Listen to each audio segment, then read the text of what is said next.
আগামী মাসের দ্বিতীয়ার্ধে তফসিল ঘোষণা করে অক্টোবরের প্রথমার্ধে ইউনিয়ন পরিষদ নির্বাচন করার পরিকল্পনা করা হচ্ছে। আর নির্বাচন শুরু হওয়ার পর 10 থেকে 12 মাসের মধ্যে শেষ হবে স্থানীয় সরকারের সব নির্বাচন। আগামী 5 আগস্টের আগেই খুলে দেওয়া হবে জুলাই স্মৃতি জাদুঘর। মঙ্গলবার সচিবালয়ে এক সংবাদ সম্মেলনে কথা জানিয়েছেন প্রধানমন্ত্রীর তথ্য উপদেষ্টা জাহিদুর রহমান। এছাড়া চট্টগ্রাম এবং রংপুরে ওয়াসিম এবং আবু সাইদের নামে দুটি স্মারকও উন্মোচন করা হবে। সাভারে এনসিপির সমাবেশে হামলার সঙ্গে জড়িতদের দ্রুত বিচারের মুখোমুখি করা হবে বলেও আশ্বাস দিয়েছেন তথ্য উপদেষ্টা। সোমবার সাভারে এনসিপির জুলাই পদযাত্রা অনুষ্ঠানে ককটেল হামলা চালায় দুর্বৃত্তরা।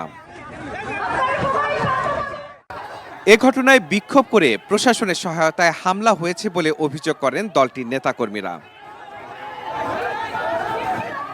হামলার পরদিনই সচিবালয়ে গণমাধ্যমের মুখোমুখি তথ্য উপদেষ্টা জাহিদুর রহমান জানান, দ্রুত অপরাধীদের বিচারের উদ্যোগ নিয়েছে সরকার। গতকালের ঘটনাটা খুবই দুঃখজনক। আমরা এটার প্রতিবাদ জানাই এবং সরকারের কাছে প্রতিবাদ জানানো না, সরকারের প্রধান কাজ হচ্ছে যারা এটার সাথে জড়িত অবশ্যই অ্যারেস্ট করার জন্য সর্বোচ্চ চেষ্টা করছে এবং দ্রুতই আমরা আশা করি করবে। এ সময় আগামী প্রজন্মের জন্য জুলাইয়ের স্মৃতি সংরক্ষণে সরকারের ভাবনার কথাও জানান তিনি। 5 আগস্টের আগেই জুলাই জাদুঘর উদ্বোধন হবে। এটার ফাইনাল কিছু কাজ বাকি আছে, সেই কাজগুলো করা হচ্ছে।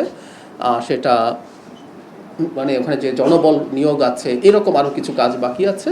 গুজব ও অপতথ্য নিয়ে সতর্ক থাকার পরামর্শ দিয়ে আওয়ামী লীগের পলাতক নেতাদের দেশে ফেরানোর বিষয়ে সরকার কাজ করছে বলেও জানান তথ্য উপদেষ্টা।